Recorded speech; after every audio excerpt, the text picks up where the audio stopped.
우리보다 더 콩을 사랑하시는 우리 박병창 이사님 어서 오십시오. 어서 예, 오세요. 안녕하십니까. 네, 반갑습니다. 오늘도 두유 하나 드셨죠? 네. 가서 먹어야 됩니다. 아, 가서 드셨어요.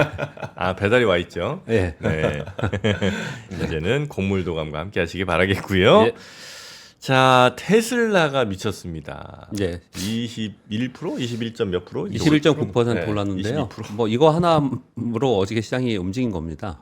전체적으로 그냥 혼조인 거고요. 예. 보면은 다우가 마이너스 0.3인데 나스닥 0.7이지 않습니까? 플러스 0.7, S&P 500 플러스 0.2라는 거는 요거 하나가 움직인 거고요. 그리고 종목별로는 뭐 한 5% 10%씩 오르내림이 실적 발표에 따라서 차별화되면서 움직였습니다. 그러니까 전체 시장의 움직임은 뭐 큰 움직임은 없었고 종목별로 움직임이 있었고 테슬라 영향력이 컸다 이렇게 보시면 될 것 같고요. 어제 말씀을 좀 드렸고 테슬라가 마진율 상승 그리고 3분기에 중고 판매가 증가됐더라. 그래서 4분기에도 기대가 된다. 그리고 일론 머스크가 직접 내년도에 차량 인도량이 25에서 30% 성장할 것이다. 네. 이런 것들이 이제 반영이 됐습니다. 그래서 21.9% 올랐는데요. 연간으로 얼마나 올랐을까요? 연간으로요? 예. 근데 테슬라? 예. 네, 올해 그 7월인가 한 6월 그쯤까지 테슬라가 계속 빠졌었어요. 제가 기억하기로 거의 160달러까지 내려갔기 때문에 연간으로 4.8인가 4.5. 그러니까 이 정도 얼마 안 될 거예요. 네. 그러면 요거 22를 포함해서입니다. 20일 오른 걸 포함해서 포함해서 4%. 아, 그러면 그 전날까지는 마이너스 17%였죠. 그렇죠. 네. 연간. 그래요? 예. 그 설명을 드리는 이유는요. 제가 밖에서 들었는데 아까 정프로님 말씀하신 대로 이 기업의 주가는 향후 성장 스토리를 가지고 있느냐 없느냐가 굉장히 중요합니다. 네. 굉장히 중요한 말씀을 좀 주신 것 같아요. 애플 한번 얘기를 해볼게요. 신고가 근처에 있기는 하지만 애플의 지금 조금 뭐 부진했거나 뭐 이런 얘기가 나온다 하더라도 애플은 다음에 뭐가 있어 이런 얘기를 되게 많이 했는데 그게 약간씩 좀 떨어지고 있어요. 네. 대표적인 게 뭐냐면 애플에서 가장 컸던 거는 애플카. 근데 이제 그거 많이 후퇴했죠. 네. 후퇴했죠. 그리고 또 하나는 뭐냐면 이제 디바이스들 각종 디바이스들 중에서 뭐 애플 워치도 있고 뭐 다 있었지만은 그 글래스 애플 글래스 네, 네. 그것도 비전. 약간 좀 네. 비전 비전 프로 이런 것들은 이제 약간 후퇴하긴 했는데 아직 거긴 기대감이 큽니다. 왜냐하면 메타가 요즘에 신난 거 아시죠? 메타. 네. 메타요? 예. 네. 뭘로? 가상현실 뭐 XR 이런 게 언제 되느냐 그게 실제로 뭐가 되느냐 네. 뭐 우리 메타버스라는 요즘 별로 얘기 안 하잖아요. 네네네. 그런데 그게 요즘에 신난 이유가 거기에 AI가 딱 들어가니까 AI 칩이 들어가니까 완전 달라진 거예요. 그래요? 예. 어. 그래서 거기가 굉장히 요즘에 인기이고 네. 부각이 많이 되고 있습니다. 음. 그쪽에. 그래서 이제 거기에 대한 기대감은 여전히 있긴 하지만 전에 비해서 애플은 향후 성장 스토리가 명확하게 뭐냐라는 걸 뚜렷하게 보여주는 게 별로 없거든요. 그러니까 이제 주가가 이제 주춤주춤 물론 신고가 근처에 있지만 주춤주춤한 거예요. 네. 근데 이제 기대는 있죠. 애플은 어떤 거냐면 지금은 AI 하드웨어 시대지 않습니까? 네. 이 하드웨어 시대가 끝나고 B2B가 끝나고 B2C 시대가 갔을 때 가장 거기서 효과적으로 수익을 창출할 수 있는 데가 어디냐 그러면은 사실 애플이 선두에 있다. 이런 기대감이 좀 있는 거거든요. 근데 그런 게 주가가 반영을 하는 거고. 네. 테슬라는 아까 말씀하시는 것 같은데 로봇이 있고 뭐 테슬라 자유주행이 있고 우주항공이 있고 뭐 이런 것들이 좀 있는 거잖아요. 네네. 엔비디아는 어떨까요? 엔비디아 일단 엔비디- 내년까지는 있잖아요. 그냥 일단 지금은 하드웨어잖아요. 네. 그냥 하드웨어는 엔비디아, 네. 엔비디아 이거지 않습니까? 그럼 어느 순간 되면 그것도 정점에 다다르겠죠. 네. 끝이 아니더라도 정점에 다다를 거 아닙니까? 그러면 그 다음에 뭘 해야 되지 않습니까? 음. 그래서 잘 보면은 젠슨왕 CEO는 헬스케어 쪽에 신경 쓰고 그렇죠. 자율주행하고 로봇하고 플랫폼 만든다 그러고 전체 우리 아키텍처 안에서 다 해야 된다 뭐 이렇게 자꾸 그쪽으로 가고 있지 않습니까? 그리고 자꾸 그걸 얘기를 해줍니다. 네. 그런 것들을 해주고 있거든요. 그렇기 때문에 그런 기업들은 뭐 조금 좋은 모습이 나타났을 때는 호재가 확 부각이 되고 이렇게 해석을 해볼 수가 있어요. 네네네. 그게 굉장히 중요합니다. 그게 굉장히 그래서 우리의 뭐 자동차 쪽도 그렇고 반도체 쪽도 그렇고 우리나라 기업들이 지금은 뭐 이 상황인데 이 상황에서 그 다음은 뭘 가지고 어떻게 수익을 낼 거냐, 네. 선도 기술이 될 거냐 이런 것들을 얘기해 주는 게 굉장히 중요한데 그런 부분이 좀 아쉬운 거죠. 우리가 뭐 좀 아쉬운 점이 많지만 대표적으로 그런 것들이라 이렇게 말씀을 드리는 거예요. 왜 지금 이 얘기를 하냐면 테슬라 얘기하면서 테슬라가 11년 만에 가장 큰 폭인 거거든요. 네. 지금 22% 오른 거는 아. 이렇게 올랐던 것은 기본적으로 테슬라라는 기업의 바탕에 그런 게 있기 때문에 네. 그런 거다 이렇게 말씀을 첫 번째 드리겠고 실제로는 22%의 상승 폭이 나온 이유는 수급입니다. 수급이에요. 왜 제가 연간 수익률이 얼마나 되냐고 이렇게 질문을 드렸냐면요. 네. 연간으로 계속 17% 정도 빠지고 있었잖아요. 네. 그 얘기는 뭘 했겠습니까 거기? 엄청난 숏이 들어가 있었을 거예요. 거기에 숏이 들어가 있었을 거예요. 네. 근데 그게 막 급등을 하면서 올라오기 시작해요. 이게 시간에서 한 11% 올랐었잖아요. 네, 맞아요. 오케이 한 10% 오르는 거 오케이. 근데 거기서부터 더 오르기 막 시작하면은 그 나머지 애들은 쇼커버들이 오르는 거라고. 네. 그러니까 수급 영향이 상당히 큰 겁니다. 네. 그리고 대표적으로 지금 미국의 기업들의 주요 기업들 보면 지금 10개 종목이 전체 시가총액의 3분의 1이 넘는다 그러잖아요. 네. 그러니까 그들이 워낙 시가총액이 높은 상태니까 거기에 엄청난 유동성이 있는데 그 유동성을 롱숏이 다 들어가 있습니다. 네. 그런 상황이기 때문에 어떤 이벤트가 발생이 되셔 숏이 나오거나 롱이 됐을 때 이렇게 변동폭이 어마어마하게 커지는 거죠. 네. 그러니까 시가총액이 한 7천억 달러 정도 됐었는데 지금 20% 올랐으니까 지금 이제 1조 달러 향해서 가는 이제 그런 모습이 나타나고 있는 네. 상황이다. 그렇게 좀 어저께 테슬라를 해석하시면 되지 않을까 네. 생각합니다. 그리고 어제 그 요즘에 실적 발표하면서 완전히 많이들 주가 움직임이 나타나는데요. 퀀텀스케이프가 전고체 2차 전지 기업이거든요. 여기 25% 올랐습니다. 그리고 IBM은 실적 부진으로 6% 하락했고 램리서치는 또 실적이 좋다 그래서 5% 올랐거든요. 요거를 그냥 간단히 몇 개만 적어온 이유는 일단 2차 전지 빼고 IBM하고 램리서치하고 또 차이점을 보면은 우리 그 레거시가 들어가는 PC하고 스마트폰 있죠. 네. 이쪽은 계속 지금 힘들다고 얘기하는 거고 네. 서버하고 AI 가속기에 돼 있는 데는 계속 좋은 거고 이게 단적으로 우리나라가 지금 삼성전자하고 SK 하이닉스가 움직이는 것처럼 네. 미국 시장에도 비슷한 업종 섹터 내에 있는 종목들도 이렇게 주가가 차별화되면서 움직이고 있다라는 걸 말씀을 좀 드리는 겁니다. 네. 그렇게 설명을 드리겠습니다. 네. 주요 지표는 큰 건 없었고요. 그냥 종목별로 움직였다라고 보시면 될 것 같습니다. 어제 우리 시장 제가 쭉 설명을 좀 길게 드렸어요. 어제 우리 시장에 대해서. 네. 우리 시장 어제 첫 번째 그러니까 최근에 시험대다. 어제 상황이 좀 시험대다. 그런 표현을 좀 드렸었는데요. 네. 코스피가 마이너스 0.72, 코스닥이 마이너스 1.42%인데 외국인들이 시작은 한 마이너스 0.31% 하락 출발했어요. 근데 장중에 뭐 한 보합권까지 반등 시도를 하는 걸 보면서 그 매수세가 좀 힘이 살아있나라는 생각을 오전에 잠깐 했습니다. 그런데 외국인들의 매도가 6천억이나 나왔고요. 외국인들이 선물도 하루 만에 순매도로 전환하면서 막판에 낙폭을 확대하면서 마감을 했습니다. 그래서 한마디로 표현을 하면 우리 시장은 지수는 아직 때가 아니구나. 아직 때가 아니구나라는 걸 어저께 그냥 또 다시 한번 보여줬고요. 그리고 왜 우리 시장에는 뭘 기대하냐 이걸 어저께 설명을 좀 드렸잖아요. 네. 근데 그 기대가 제가 이제 설명을 드리기를 오르긴 했지만 그건 다 기대일 뿐이다. 네. 기대일 뿐이다. 이게 확정된 게 없다라는 표현을 좀 드렸지 않습니까? 그래서 그게 어떤 게 나오느냐를 이제 살펴보면서 시장을 봐야 되는데 뭐 그냥 기대는 하루 만에 그냥 다시 고꾸라지는 그런 모습이 나타났습니다. 다만 긍정적인 면도 있어요. 어떤 거냐면 어제 삼성전자가 4%라 하락을 했습니다. 네. 외국인들이 6,500원 순매도했어요. 그래서 신저가를 다시 찍고 이런 모습을 나타냈는데요. SK 하이닉스가 외국인들이 1,700억 정도 순매수했으면서 SK 하이닉스는 플러스 1.1% 네. 마이너스였어요 아침에. 근데 SK 하이닉스가 올랐거든요. 네.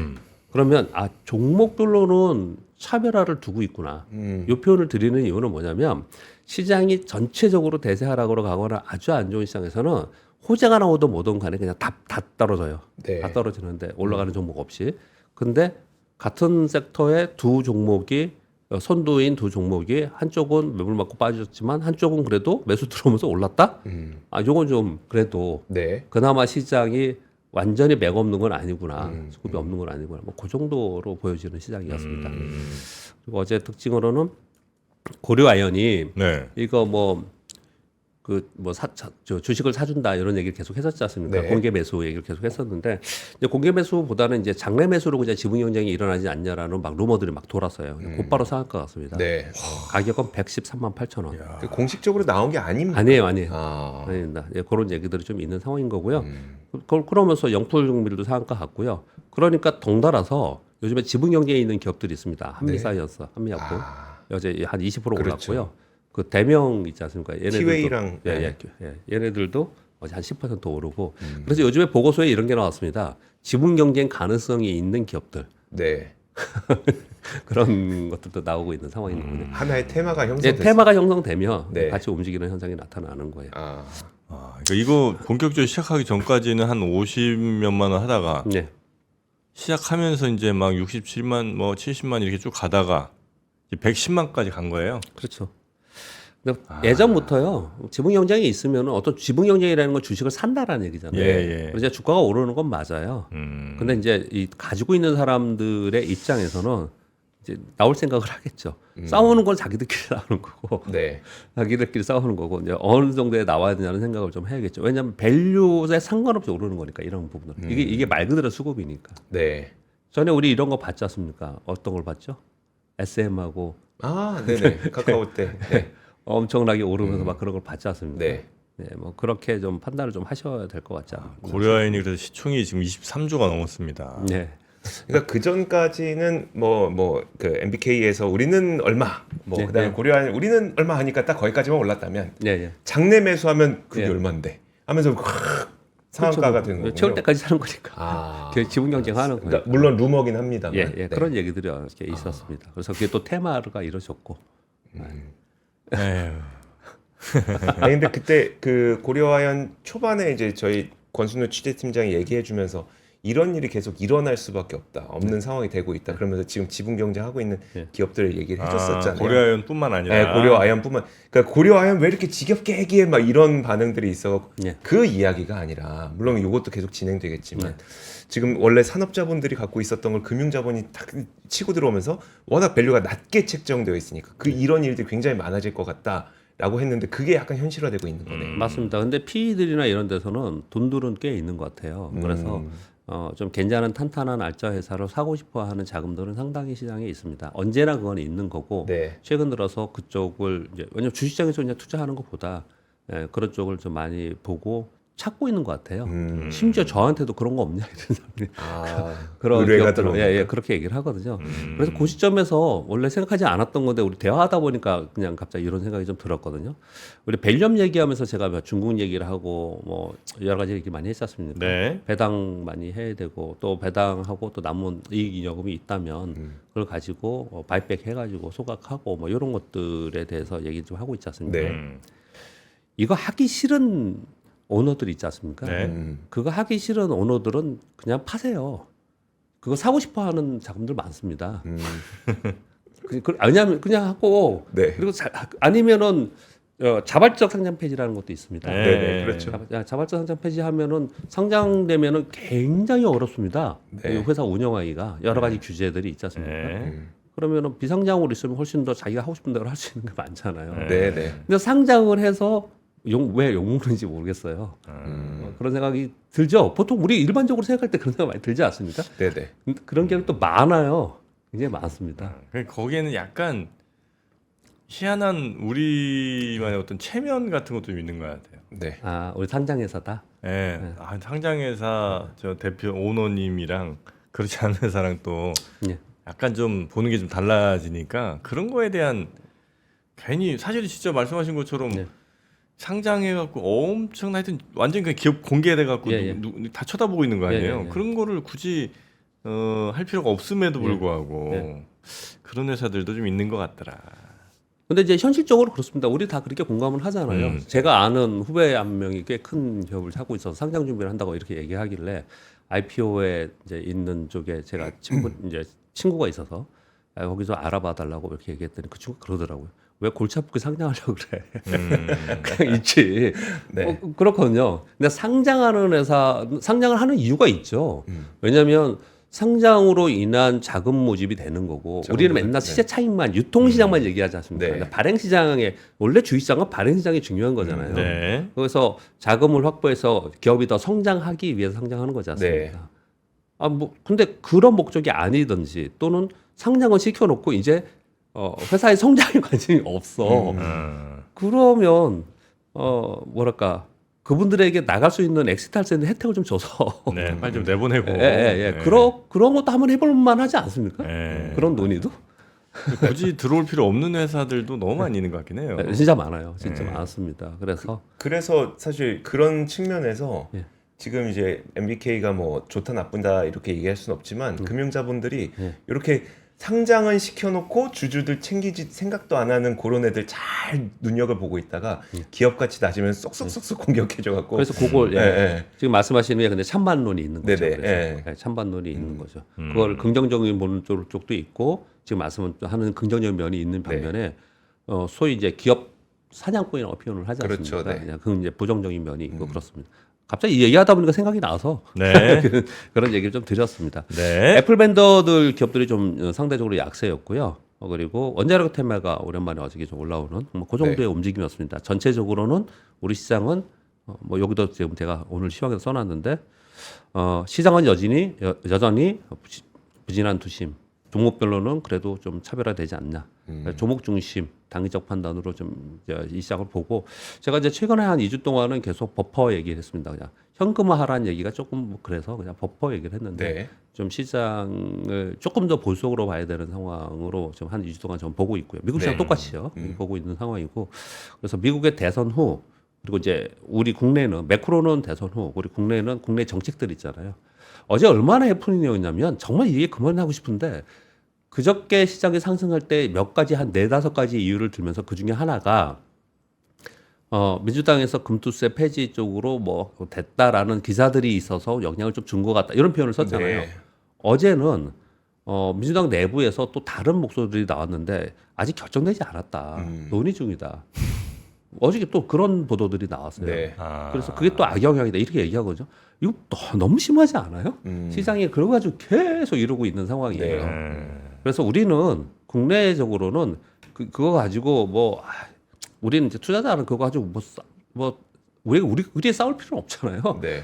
그러니까 어떻든 간에 결정이 나고 나서 우리 거기 포지션을 좀 생각하는 부분을 좀 생각했지 않을까 그런 생각이 들더라고요. 하도 네. 그러니까 네. 왔다 갔다 하니까 그런 생각이 좀 들었습니다. 네. 미국은 오늘 아마존 실적 발표가 되고요. 그리고 미국 대선 열흘 전입니다. 그러면 어떻게 할 것 같습니까, 사람들이? 지금 여태까지는 트럼프 우세라 트럼프 트레이드 갔잖아요. 네. 트럼프 트레이드가 계속 갈까요? 이 앞으로 열흘 안에? 아니죠. 뭐 엎치락 뒤치락 하겠죠. 아니요, 저는 그런 의미로 얘기하는 게 아니고 네. 네. 만약에 트럼프로 된다 하더라도 확정되고 나서는 계속 그렇게 갈 수 있을까? 아닐 가능성이 상당히 있어요. 그래요? 네, 아닐 가능성이 있어요. 트럼프 트레이드는 대선 전까지가 유효하겠죠. 반영이 네네. 되는 거예요. 그 말씀을 드리는 거예요. 아, 네. 네. 예. 그러니까 첫 번째 이 기자님 말씀대로 누가 될지는 조금 열어봐야 되는 거고 만약에 된다 내가 민 쪽으로 트럼프 쪽으로 된다 하더라도 트럼프 트레이드 얘기하는 거예요. 하더라도 이벤트 종료 후에는 빠질 가능성이 있다. 반대 네. 방향으로 갈 수 있다. 이 생각을 한다면 지금부터 미국 시장은 관망 분위기 들어갈 가능성이 상당히 높죠. 여기서 어떤 액션을 취하기보다는 네. 좀 그런 분위기가 아닐까라고 생각을 좀 하고요. 네. 다음 주에 중요한 거는 그냥 핵심만 말씀드리면 다음 주에는 졸트 보고서 그리고 PCE 고용 보고서, 그러니까 고용 지표들이 좀 나옵니다. 한동안 시끄러웠잖아요, 고용 지표 때문에. 네. 고용 지표들 나오는 것들, 그거 말고는 뭐 다른 것들은 없습니다. 뉴스 말씀드리겠습니다. ECB가 중립금리 이하의 정책금리 논의를 시작했다라는 블룸버그발 뉴스가 나왔는데 이게 어떤 의미냐면요. 네. 인플레이션이 2% 이하로 떨어지기 시작을 했어요. 여기는 네. 캐나다는 1.6%가 떨어졌다고 말씀드렸잖아요. 네.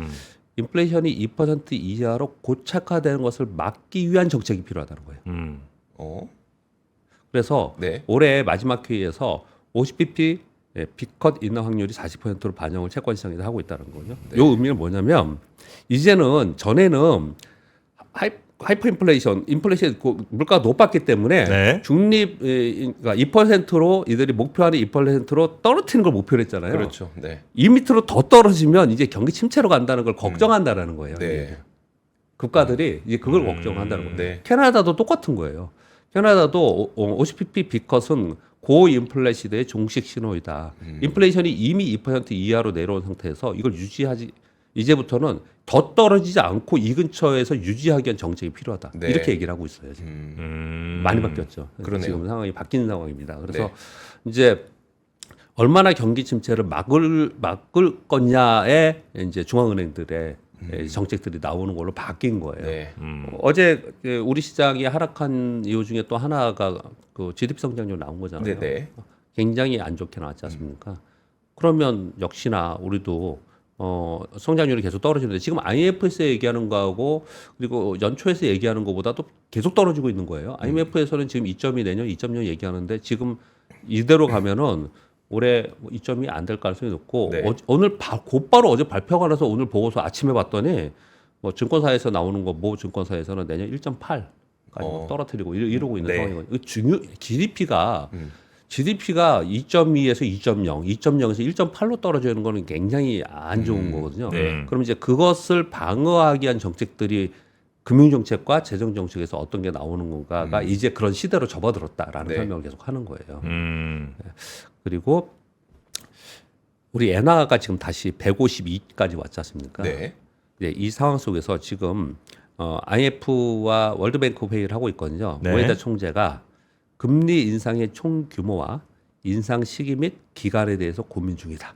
이런 얘기를 했어요. 그래서 다시 12월에 BOJ 금리 인상할 가능성이 있다가 막 부각되고 있습니다. 지금. 네. 그러면 엔화 강세. 환율 엔화 네. 강세로 가겠죠. 네. 시장은 어땠습니까 항상? 엔화 강세 때는 좀 출렁거렸죠. 다 출렁거렸어요. 다 출렁거렸어요.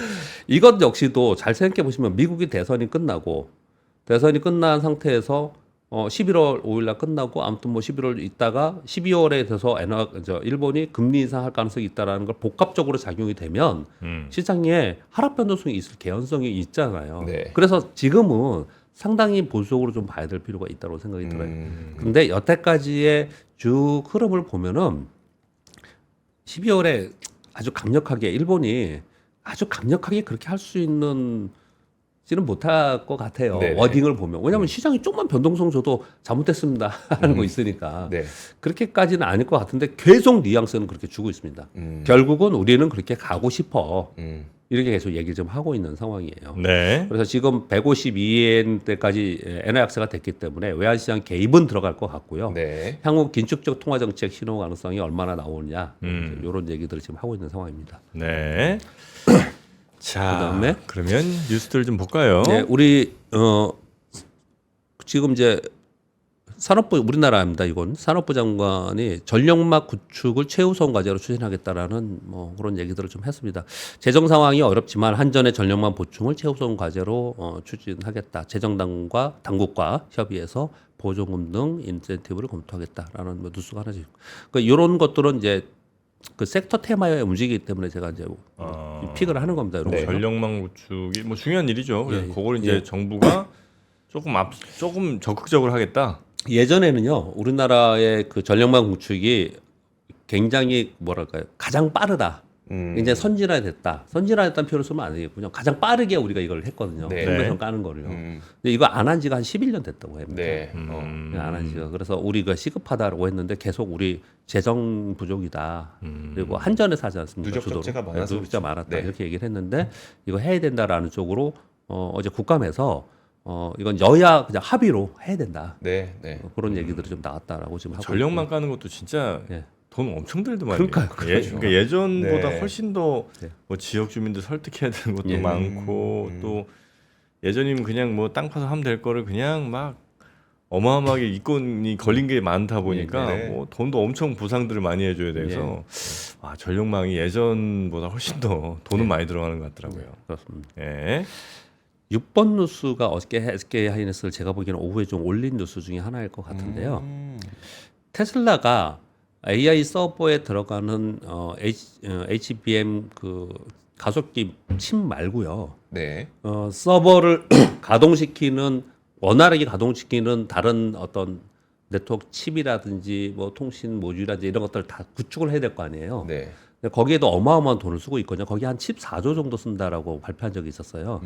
그런데 테슬라가 아까 그 우리 공 기자님 얘기해 주는 거 설명을 했었으니까 이거는 아실 거예요. 기업용 SSD, 네. 그 ASSD라고 합니다.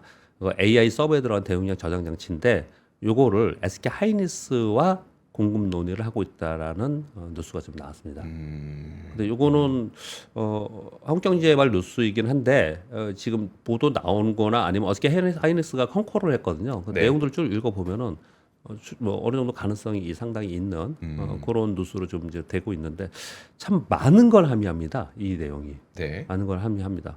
아까 우리 공 기자님도 얘기했지만 이 기업용 SSD는 삼성전자 굉장히 잘 하고 있는데 네. 그런데 테슬라가 SK 하이닉스와 논의하고 있다라는 걸 보면은 뭐 삼성전자가 미워서 뭐 이런 부분이 아니고 이런 것 같아요. 잘 하고 있는데 그리고 그쪽을 이미 쓰고 있어. 네.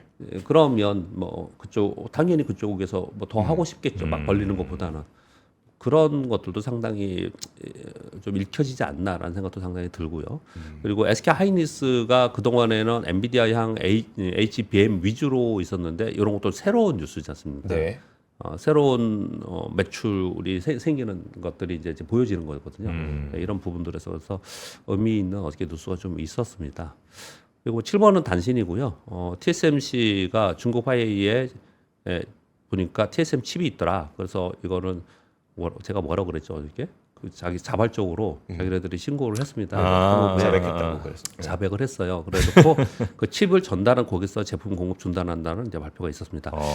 어제 SK 하이닉스의 컨콜이 있는데 그 안에 내용을 쫙 읽어보시면 저도 네. 이제 이거 다 읽다가 이걸 다 타이핑하고 아침에 너무 급해서 이렇게 못 가져가긴 했는데 여러분 다 이제 많이 포털에 돌아다니니까 이제 읽어보시면은 향후 HBM의 성장 그리고 내년에 HBM 어느 정도 될지 뭐 이런 것 좀 보셔야 되는데 아까 램 리서치가 상승했다 그랬잖아요. 램 리서치하고 SK 하이닉스의 컨콜의 공통점이 뭐냐면 내년에 AI 가속기향 HBM 그리고 AI향 그런 장비들은 계속해서 늘어나고 있다. 수요가 늘어나고 있다. 근데 그런 표현을 많이 쓰고 있어요. 그래서 더 어제 SK 하이닉스가 부각이 좀 된 것이라고 좀 보여집니다. 그러면 그쪽은 막 잔치 났잖아요, 지금요. 네. 삼성전자 뭐 하고 있을까? 그런 생각이 좀 들었어요. 네. 삼성전자 뉴스가 있긴 있었습니다. 네. 그래서 제가 그냥 삼성전자 뭐 하고 있을까? 두 가지의 그 중에 두 가지 뉴스를 좀 가져왔습니다. 네.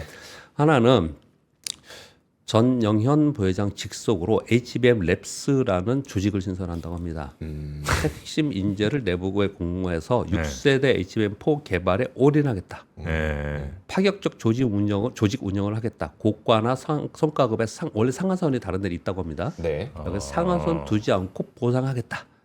음. 바로 웃으시면 어떡해요.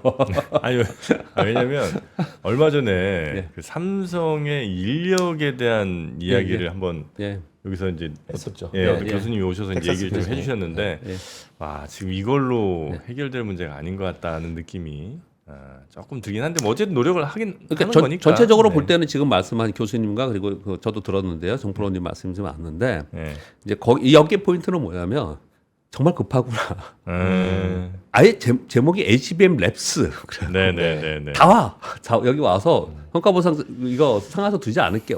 일단 빨리 이거 해보자. 빨리 해보자. 네, 이렇게 지금 하고 있다는 게 삼성이 뭐 하고 있냐. 그래서 한 가지 거고요. 또 한 가지는 지금 이게 뭐 이벤트들을 좀 하고 있는데 컨퍼런스를 좀 하고 있는데요. 삼성이 하는 게 아니고 이제 기술 컨퍼런스들이 이렇게 이것저것 있잖아요. 네. 거기 파운드리 사업부의 CTO가 나오셔서 삼성 파운드리 기술력으로는 못 이길 곳이 없다. 뭔 소리예요?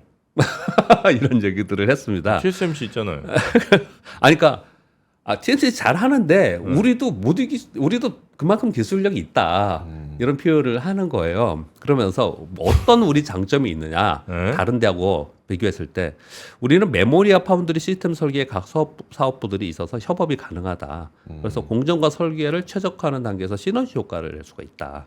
네. 그러면서 이번에 HBM에 3.5D 패키징을 적용했다. 이거는 뭐 우리 다 아는 거예요. 수직으로 쌓는 3D와 그리고 메모리 연결하는 네. 2.5D 패키지 이런 기술을 이번에 보이겠다. 이런 발표를 했습니다. 지금 제가 말씀드린 건 삼성이 뭐 하나 네. 그 말씀을 좀 드리는 거예요. 너무 저기만 지금 SK 하이닉스 잔치만 얘기를 하고 지금 보면은 저한테 들어오는 자료도 SK 하이닉스대로 다 들어오고 있거든요. 네. 근데 삼성에서는 지금 상황에서 씁쓸을 하지만 정말로 진짜 고군부터 하는 내용들이 좀 나오고 있는 것 같아요. 그렇게 하고 있는 것 같습니다. 변화를 위해서 지금 구조를 바꾸고 있는 거니까 시간은 굉장히 오래 걸리겠죠. 오래 걸릴 텐데 거기서 이제 우리가 진짜 잘하고 있는지는 지켜봐야죠. 그러니까 모두 다 얘기하는 건 뭐냐면 전체적인 조직 구조나 뭐 이해관계나 아니면 성과 보상이나 이런 것들에 대해서는 이제 시간이 걸리는 문제이지만 네. 일단 당장 급하다고 얘기하는 모두 다 100% 입을 모아서 얘기하는 건 뭐냐면 빨리 HBM 들어가야 된다. 네. 엔비디아 빨리 들어가야 된다. 그 얘기를 계속 하고 있어요. 근데 본인 삼성 측에서 그렇게 생각을 하니까 저런 그렇죠. 행보를 네. 하고 있겠죠. 네. 근데 모르겠습니다만 파운드리 이 CTO의 네. 기술력으로는 뭐 못 이길 곳이 없다라고 얘기한다는 거는 네. 물론 이제 자신감의 표현 또 네. 우리 회사에 대한 뭐 프라이드 뭐 네. 등등을 이제 나타내주는 말일 수도 있을 것 같긴 한데 네.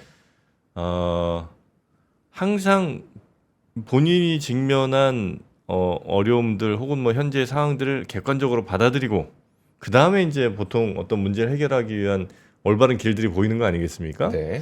근데 지금 현재 파운드리 물론 뭐 삼성이 못한다는 건 아닙니다만 그 수많은 빅테크들 수많은 회사들이 앞다퉈서 TSMC로 가고 있고 삼성과 막 고민을 그렇게 많이 하는 것 같지도 않던데 지금 요 정도 판단이라면 조금 그냥 용기 내자 요 정도 이상 그 의미로는 좀 받아들이기 좀 어렵지 않을까 이런 생각이 살짝 들긴 하네요. 네, 전 프로님의 그 평이셨고요. 저는 그냥 뉴스만 전해드리는 네. 걸로 하겠습니다. 네. 저만 혼자 똑바로 꼬리 자르셨어요. 삼성 최고입니다. 네, 파운드리도 잘하죠. 네. 10번 뉴스는 재밌기도 하고 참 시장의 현실입니다. 우리 국내 출시 ETF 상품 어마어마합니다. 이거 지금 ETF가 전체 규모를 보면은 순자산이 162조예요. 진짜 크죠. 네. 이게 그냥 우리는 맨날 몇 조, 뭐 몇십 조, 100조 이렇게 얘기하는데 네. 우리 시가총액이 2,300조뿐이 안 돼요. 우리 코스피가. 네. 근데 ETF 순자산이 국내 상장에 162조예요. 근데 이 얘기는 역설적으로 얼마나 ETF가 시장에 영향력을 크게 주는가를 볼 수가 있고요. 네. ETF는 전부 다 거래를 프로그램으로 할 가능성이 상당히 높고요. 그리고 또 알고리즘 거래도 점점 많이 늘어나고 있거든요. 네. 그래서 이제 기계 싸움이 많이 돼요. 저희가 그런 표현을 하거든요. 매매를 잘 보시면 기계 싸움을 하고 있는 네. 그런 것들 많이 보이는데 162조 정도 되는데요. 국내 자산을 기초로 한 ETF는 65%에서 100조 정도 되고요. 해외 자산을 기초로 한 ETF 규모가 2월 초에 30조 원이었는데 지금 54.6조 원이 됐다는 거예요. 저러다 조만간 또 역전된다는 얘기 나올 수도 있겠네요. 이렇게 가면은 그렇죠. 왜 네. 그렇게 그런 말이 나올 수 있냐라고 지금 그러냐면은 최근에 출시된 ETF 상품은 대부분 다 미국 성장주편입이나 미국 주들을 다 해가지고 새로운 제품들을 다 그렇게 ETF를 그렇게 만든다는 네. 거예요. 상품을요. 그렇게 되면은 계속 보세요. ETF가 새로 상품이 나왔어요. 이걸 만드는 증권사들은 이거 증권사에서 만들잖아요. 네. 증권사들은 이걸 만들었을 때 증권사들은 이익을 위해서 만들고 보니까 그렇죠. 이걸 잘 팔아야 되고 잘 팔리려면 수익이 나는 주식의 ETF를 만들어야 되는 네. 거잖아요. 그러니까 수익이 나는 것이 그쪽이니까 그쪽에서 ETF를 만들어서 광고하고 판매를 할 거 아닙니까? 네. 그러면 이제 거기에 누가 돈을 넣습니까? 개인 투자자들이 돈을 넣는 거잖아요. 네, 네. 일반 법인이 좀 합니다. 근데 개인 투자자들 돈들이 거의 대부분 들어가는 거지 않습니까? 결론은 어떻게 되냐면 그러면 그 돈을 가지고 만약에 미국 ETF다 그러면 미국의 주식을 사는 거잖아요. 네. 그러니까 우리나라의 돈들이 ETF를 통해서 직접 투자도 있지만 우리 맨날 그 얘기를 했잖아요. 그게 아니고 우리 그 ETF를 통해서 해외 투자가 되는 역할을 한다는 거예요. 그래서 우리나라의 국내 ETF와 그리고 국내 주식의 악순환이 이런 것들이 더 커지면서 발생이 된다. 이 얘기를 네네. 지금 하고 있는 거예요. 돈이 다 또 ETF 이거 해외 ETF 쪽으로도 많이 가니까 예. 우리 시장에 투자할 돈들이 없겠지 뭐. 네. 예. 없겠죠. 근데 왜 요건요? 퇴직연금 제가 이제 퇴직연금이나 IRP 이런 강연을 좀 다니고 있는데 네. 거기에는 계시는 분들은 거의 ETF 거래를 해요. 직접 주식을 하지 않습니다. 대부분 ETF를 하고 그 ETF에서 뭐 채권이나 이런 거 많이 하는데 가장 많이 아는 그냥 뭐 좋대 미국의 성장주 ETF 좋대 그러면은 그쪽에 가장 많이 가거든요. 네. 그러니까 당연히 수요가 생기니까 이런 ETF가 더 많이 생기는 거거든요. 근데 이게 이제 현실이라는 거고요. 그 현실을 인지해야겠죠. 어디서? 거래소에서, 증권협회에서 네. 그런 데서 인지를 좀 해야겠죠. 여기까지 말씀을 드리고요. 그래서 어제 이거 삼성증권 자료인데요. 이 글씨 너무 작죠. 여러분들이 이게 다운로드 받을 수 있으니까 출력을 한번 하셔서 이게 뭐예요? 하시면 좋을 것 같아요. 첫 번째는 국내 테크 ETF 맵이에요. 맵? 제가 보니까 정말 잘 만들었어요. 이 자료가 ETF 뜯어보기라는 1편, 2편의 보고서예요. 네. 그 안에 보면은 완전 맵으로 그려놨어요. 맵으로 이렇게 보면은 어떤 ETF들이 어떤 있는지. 기술이 있고 뭐가 있고 그래서 ETF 여기 예를 들어서 빅테크가 있다 그러면 ETF가 번호가 쫙 있죠. 네. ETF 이렇게 많아요. 어. 이 뒷장은 미국 ETF거든요. 미국 거. 아. 예. 근데 글씨 안 보이시니까 이건 어쩔 수가 없습니다. 이거 워낙에 지금 이게 많으니까 글자가 예. 키울 수가 없어서 이렇게 가져온 거고. 그러면 요런 이제 그 자료를 혹시 보실 수 있으면 보시면 좋을 것 같고요. 삼성증권 자료입니다. 그리고 이 ETF에 하나하나가 다 이 번호가 ETF인데 이 ETF에 어떤 종목들이 포함되어 있는가는 사실은 ETF 거기 운용사 들어가면 볼 수는 있는데 네. 볼 수 있는데 그런 것들을 좀 자세하게 설명들을 되게 잘 해놨더라고요. 어. 제 생각에는 그래서 이거 출력해갖고 그냥 딱 두고 이건 지금 이 테크만 있는 건데 ETF 맵을 네. 이런 것들을 그냥 출력해가지고 쫙 놓으면 그러면 뭐 이게 시장이 뭐가 움직여 시황이 뭐래 전력기기래 네. 전력기기 ETF 없나? 바로 찾아보고 막 이렇게 좀 도움이 되지 않을까 좋네요.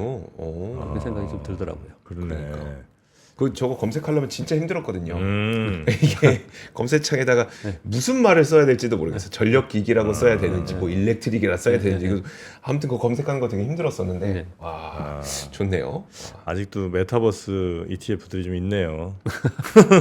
아니 메타버스 요즘에 되게 각광인데 근데 그래요? 메타버스가 미국에서는요. 예. 그 우리 권 기자님 아까 공간지능 얘기했잖아요. 그러니까 우리가 결국은 로봇과 자율주행이나 뭐 이런 것들이 실현되기 위해서는 물리적 환경의 데이터가 있어야 되는데 지금 물리적 환경 데이터가 아예 없다는 거예요. 그거 없으면 학습시킬 수가 없고 그래서 그걸 학습시키기 위한 로봇을 이용해서 물리적 데이터를 계속 갖고 오고 이걸 하고 있다는 거잖아요. 그럼 그걸로 나중에 뭐 할 건데 생각해 보면 메타버스가 되는 거죠.